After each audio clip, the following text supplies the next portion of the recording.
guys, welcome back to my channel. In today's video I'm coming to you from my classroom, and I have just had something sitting on my heart for a couple of days now that I really wanted to talk about.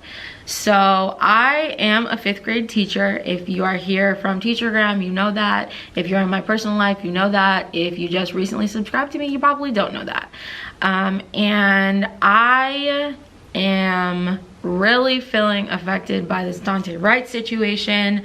I thought that I was to this point, or having this feeling where I was becoming so numb to this happening, which is it's a totally inappropriate response, but it's also like I understand, you know, like I think that people process grief and trauma differently, and I am part of a large population of people in this country who feel that they're being attacked because of the color of their skin, and it's really starting to hit me. So I just had a good conversation with my students about it earlier this morning. We began reading Ghost Boys in class because I feel like it's something that we don't talk about enough, especially in schools. And I know there's a time and place to talk about important issues, and I believe that school is one of those places, and at school is the time to do those things. Our students spend so much time with us, 8 hours every single day, Monday through Friday, and there's a lot of things that they go home to that they have no idea, you know, what it even means, what it's about. So we had a good conversation today about what happened. We talked a little bit about its relevance to the George Floyd case and what's going on right now in Minnesota. So I received this book a while back, and I haven't read it just because the back of the book kind of scared me a little bit. Not that it is a scary topic, but I was just more erring on the side of caution for talking about these sorts of issues with my kids. And when I explain and read the back of the book, you'll get it. But as I was reading this book, I realized that it's really not what I thought that it was, or it's not as bad or as graphic or as gruesome. It's true reality, and I think that this book definitely deserves to be shared with your students or your loved ones who may need a little bit of help coming to the understanding of what racial injustice and police brutality is.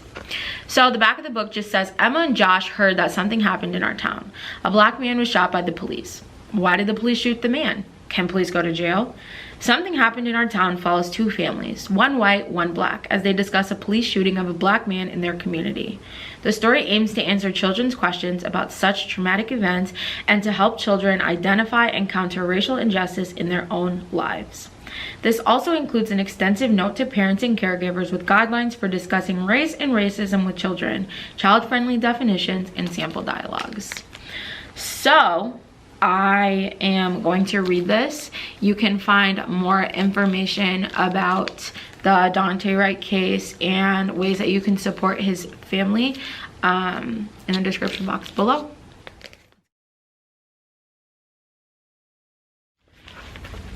Something happened in our town. The news was on the TV, the radio, and the internet. The grown-ups didn't think the kids knew about it. But the kids in Miss Garcia's class heard some older kids talking about it, and they had questions.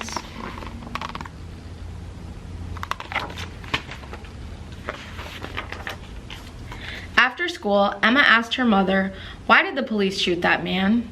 "It was a mistake," said her mother. "I feel sad for the man and his family." "Yes, the police thought he had a gun," said her father. "It wasn't a mistake," said her sister Liz. "The cops shot him because he was black." Emma was confused. "He is brown, not black," she said. "Some black people have dark brown skin and some have light brown skin," Emma's father explained. "Black usually means African American. Most of their ancestors were brought here from Africa as slaves."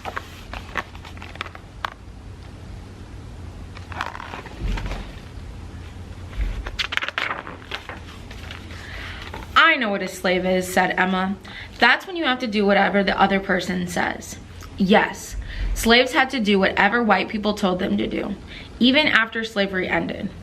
White people didn't let black people live where they wanted, go to school with white people, or vote. Who are white people? White people came here from places in Europe or Russia or other countries. We are white, even though our skin is light tan.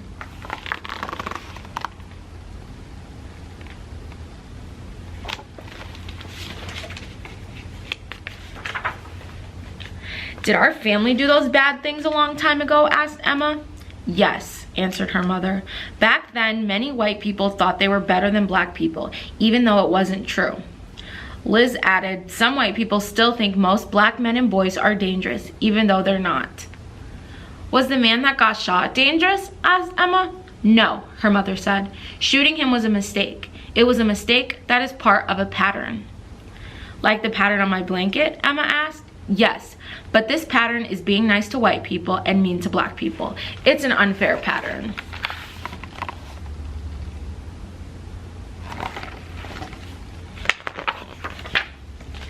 Suppose you had a birthday party and invited everyone in your class except the black kids, her mother said. How'd the black kids feel? They would be sad, Emma said, or mad. And you would be missing out because you never know who's going to be your best friend, said Liz. And you can help others to be fair, said her mother. Like telling Anna to stop teasing Ling about her name, asked Emma. Her mother gave her a hug. Yes, just like that.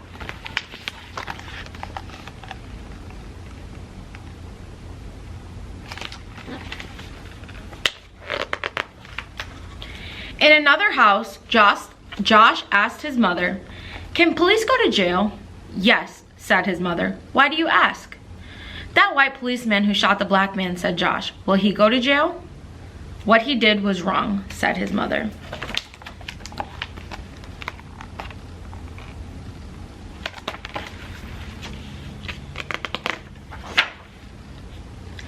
But he won't go to jail, said his father.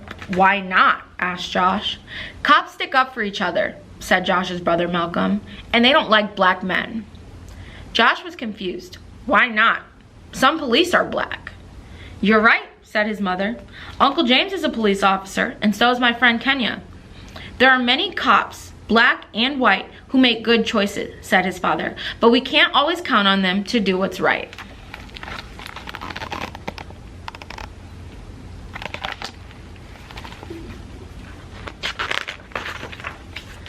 Malcolm added, I could get stopped by the police just because I'm black, even if I don't do anything wrong. That's not fair, Josh said. What if it was a white man in the car? Would the police have shot him? They probably wouldn't even have stopped the car, said his father. Sometimes white people are treated better than black people, said his mother, but it's not right. Everyone should be treated fairly. Josh's mother gave him a hug. We're proud of who we are. Harriet Tubman, Martin Luther King Jr., and Nelson Mandela were strong and brave black leaders. They showed us that we can stand up for our rights and set good examples for people. They were treated unfairly, but helped others learn to be more fair.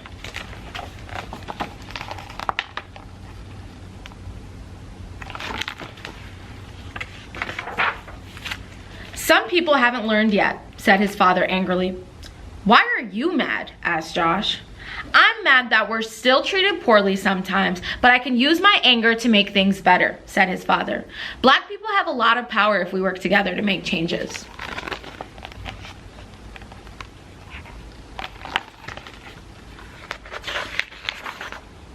I have power, Josh said, and I'm smart. His father smiled. You're right. His mother added, and you can change people's hearts by sticking up for someone who's not treated fairly. Like how Malcolm sticks up for me when the kids tease me about my glasses, Josh asked. He tells them to step off. Just like that, his parents said.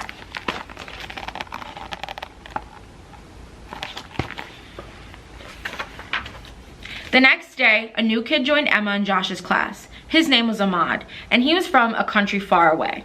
Ahmad didn't know where to sit or what to do because it was his first day in school. He talked a little bit, but it was hard to understand him. He said he was learning English.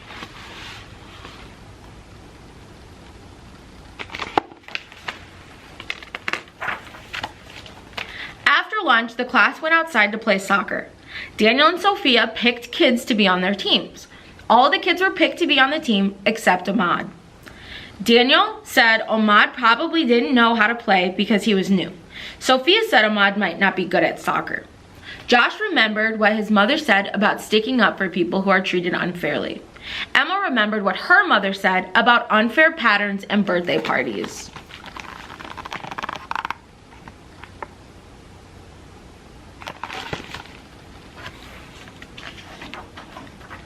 All of a sudden, Ahmad wasn't alone. Emma and Josh were leading him to their team. "We have enough kids on our team," Daniel said. "We don't need him." But Josh was ready.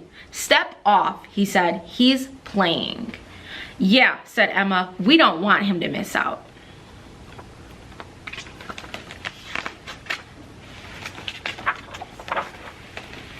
And just like that, Emma and Josh gained a new friend and started a better pattern in their school.